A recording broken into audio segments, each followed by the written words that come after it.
ថ្ងៃនេះខ្ញុំសូមភ្ជាប់នៃកិច្ចប្រជុំកំពូលអាស៊ានដែលកំពុងតែប្រព្រឹត្តទៅនៅលើកោះសេប៊ូប្រទេសហ្វីលីពីនថ្ងៃទី7ទី8ខែឧសភាឆ្នាំ2026ប្រទេសហ្វីលីពីន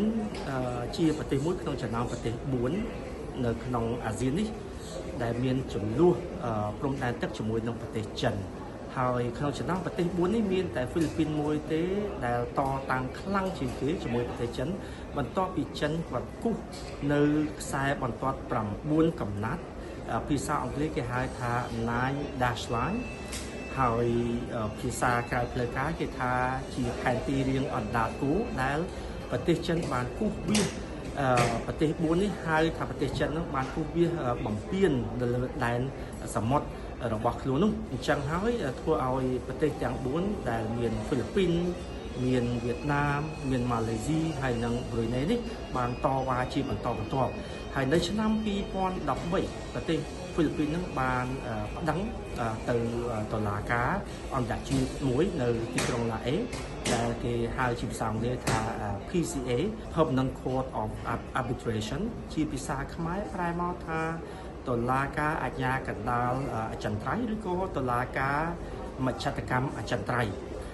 វាជាតុលាការមួយក្នុងចំណោមតុលាការ3ដែលនៅក្នុងទីក្រុងឡាអេអាចជួយកាត់ក្តីនៅរាល់ចំនួនព្រំដែនគោព្រំដែនទឹកនៅចំនួន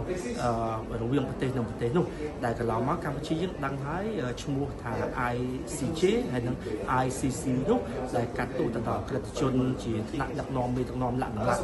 អញ្ចឹងការសម្រេចសេចក្តីហ្នឹងគឺធ្វើឲ្យប្រទេសហ្វីលីពីននេះឈ្នះទៅលើប្រទេសចិននៅឆ្នាំ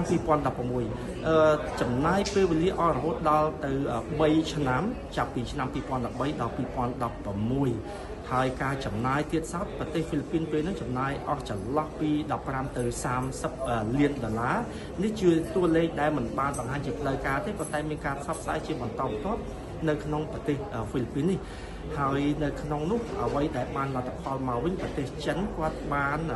ចេញនៅសេចក្តីប្រកាសមួយបន្ទាប់ពីការកាត់ក្តីហ្នឹងគឺគាត់ចេញដោយប្រើពាក្យថា3មិន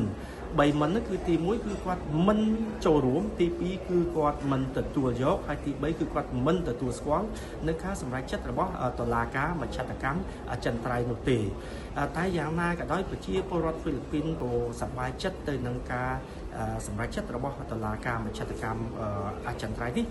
ដោយគេផ្ដល់យុត្តិធម៌ដល់ប្រទេសហ្វីលីពីនថាប្រទេសចិនបានរំលោភបាន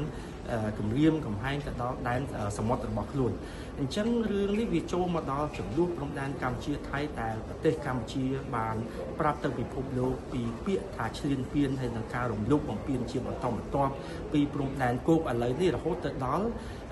ការលុបចោលនៅ MOU 2001នេះថាតើវាអាចនឹងចូលដល់ចរន្តនៃការរំលោភបំពានថ្មីទៅលើដែនទឹករបស់កម្ពុជាដែរឬទេអញ្ចឹងនេះគឺជាប្រធានបទដែលខ្ញុំអាចចែករំលែកដែលវាតាក់ទងគ្នានៅក្នុងប្រទេសហ្វីលីពីននេះហើយការដែលផ្ញើសារទាំងឡាយតាក់ទងទៅនឹងការសម្រេចចិត្តរបស់តុលាការមជ្ឈត្តកម្មអចិន្ត្រៃយ៍នេះបានធ្វើឲ្យប្រទេសធំដូចជាសហរដ្ឋអាមេរិកដូចជាប្រទេសជប៉ុនដូចជា EU នឹងបានបន្តប្រើភាសានេះដោយសារវាជាប់ភ្ជាប់ជាមួយនឹង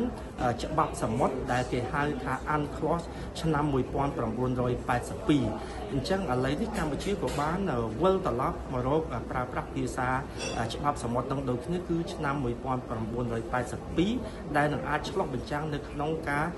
កាត់ក្តីមួយឲ្យពិភពលោកបានដឹងថាតើប្រទេសណាខុសប្រទេសណាត្រូវយ៉ាងណាក៏ដោយយើងឃើញហើយថាប្រទេសថៃគាត់មានបែបបទនៅក្នុងការធ្វើទី1ផ្នែកយោធាប្រទេសកម្ពុជាបានប្រកាសប្រាប់ពិភពលោកហើយគឺជាការប្រើប្រាស់កម្លាំងមិនមានតុល្យភាពទេគឺគាត់ប្រើប្រាស់កម្លាំងបាយធំមហិមាមកលើប្រទេសកម្ពុជាទាំងផ្លូវគោកផ្លូវទឹកនិងផ្លូវអាកាសហើយក្រៅពីនេះគាត់បានប្រើអំណាចយោធាបានបន្តព័ទ្ធទឹកដីចូលមកក្នុងទឹកដីកម្ពុជានេះហើយឥឡូវនេះចូលមកដល់ខាងសមុទ្រទៀតអញ្ចឹងហើយទាំងអស់នេះគឺជាការគិតគូរផ្នែកផ្លូវយោធាផងផ្លូវច្បាប់ផងហើយសម្រាប់កម្ពុជាមានតែផ្លូវការទូតហើយនិងផ្លូវច្បាប់ទេដែលអាចបង្ហាញដល់ពិភពលោកបានដឹងហើយការសម្រេចចិត្ត